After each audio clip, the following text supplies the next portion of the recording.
a being thought to be the controller of the material world.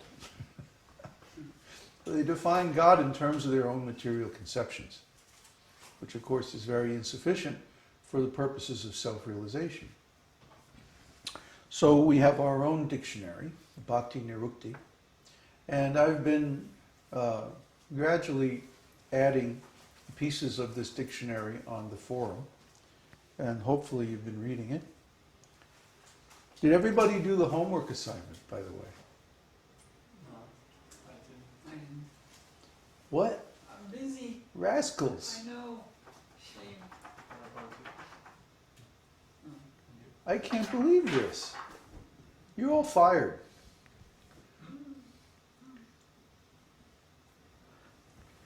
What is this? I gave homework assignment last week. You don't take it serious? Very serious. I'm not serious enough to do it, though. Huh?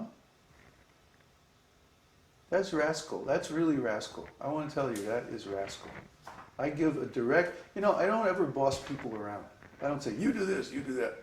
I'm not like your typical Hare Krishna guru type guy. But when I do give an assignment, I expect people to do it. What's the problem? You take one verse from Bhagavad Gita and look up all the words. It's not a big deal. Huh? Peter and Mike and somebody else, who was it? David? They did it. Why can't you do it? You have nothing else to do but devotional service. It's not like you're working at a job like these other devotees or going to school.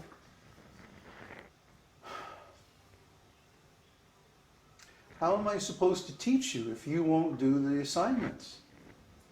Well, in my case, I did Chaitanya Charitamrita, but I didn't do Bhagavad Gita. Well, that one word, that one verse. Verse, yeah. But it was not like copy and paste like Mike. No, it's not about copy and paste. It's about going through the definitions of each word. Remember, that's how we define scrutinizing study. Scrutinizing study means you go through the definition of each word and you decide which of the definitions in the dictionary matches the usage of the word in that verse. Well, I tried and I was not successful. And I still haven't understood that verse I chose.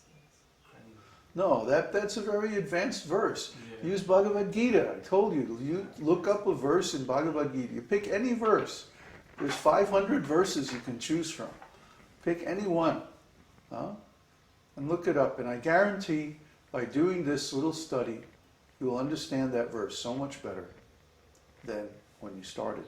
And I also reviewed the posts they did. I don't know if that's valid. No, you have to do it. You see, there's this, in learning, there has to be a balance between significance and experience. You understand? No. Apparently. Significance is meaning. Meaning is an abstraction. Experience is real. Right? If you're learning something and it's just a bunch of words on the page and you don't have any experience based on it, then you haven't learned it. What's the purpose of learning all this stuff? Just to be able to talk about it in a learned discussion of scholars? No. No. It's the purpose of learning all this is to do it, to live it. Bhakti is practical. Spiritual life is practical. It's not just theoretical. It's not just a spectator sport. I've been fighting and fighting against this attitude. That's why I gave this homework assignment. Because I could tell that there were many people who just read the forum posts as a form of entertainment. And they're not really engaging.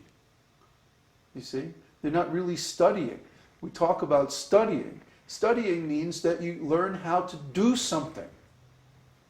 It's not just theoretical. It's not just significance. It's experience. And without that experience, the significance has no meaning. Now do you understand?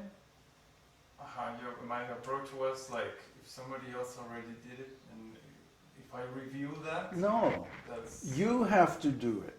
like the act of looking up a word and pasting it and Yes, the act, the experience. yeah, that's, I didn't consider You that. have to do that. If you don't do that, you won't learn anything. If you just watch somebody else learn, I mean, that might be helpful to understand the method of how to learn. But you yourself have to do the process. Then you'll actually learn. You understand the difference?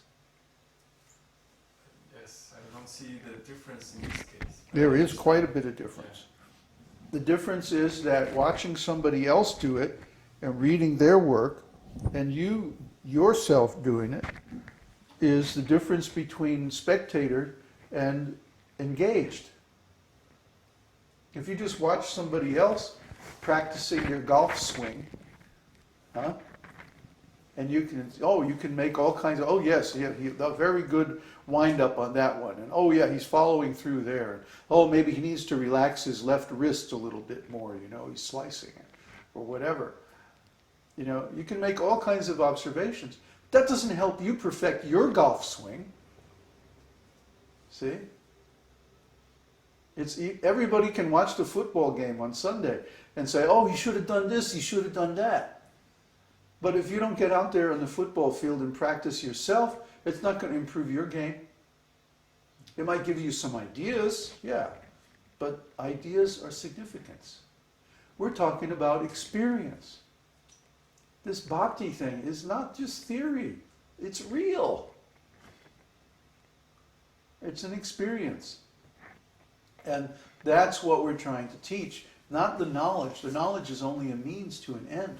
The end is experience. The experience of bhakti. What is the experience of bhakti? That's the thing. If you just know the words and you don't know the experience, then what do we have? Another church. We don't want to have a church. We want to have an esoteric school. Esoteric school means you experience it. We don't just talk about God. We experience God. How can we have an experience if we're not willing to do the work? See? And the work has to be such that it always expands your horizons, expands your knowledge, expands your experience. If you don't have a new experience, you haven't realized anything. So do this work. Don't just think about it, and don't just watch others doing it. You yourself do it. And the more you do, the more you'll get out of it. That's why I preach. I'm not here to just convince you to believe in something. I'm here to convince you to do something. And if you do it, then you'll get the point. If you just believe in it, then over some time the belief will fade away and you'll move on to your next shallow, superficial belief system. That's religion. We're not teaching religion. We're teaching transcendental self-realization. That means you do it. You actually do it. You have the experience. That's real spiritual life. See, the problem is everyone has been mistrained, misinformed, mistaught. And it's so much more difficult to teach someone who's been trained up in the wrong way than it is to take someone from the beginning and train them up the right way. I've told this story several times about the famous music school in Europe. That if you never have music lessons, they charge, let's say, 1,000 euros tuition.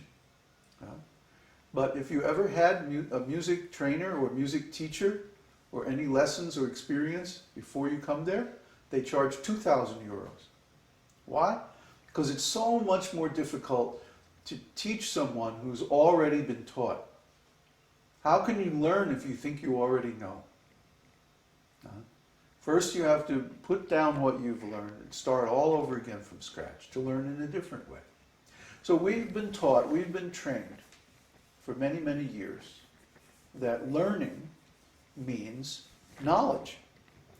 But no, that's only half or less than half. Learning means doing. If we can't do what we're learning, then what's the use? Huh?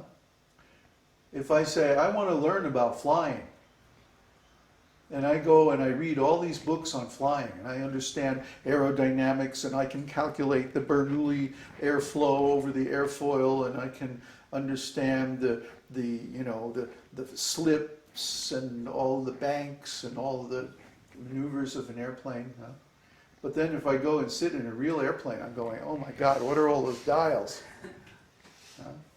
It's useless. Spectator. Theory only. Okay, if I really want to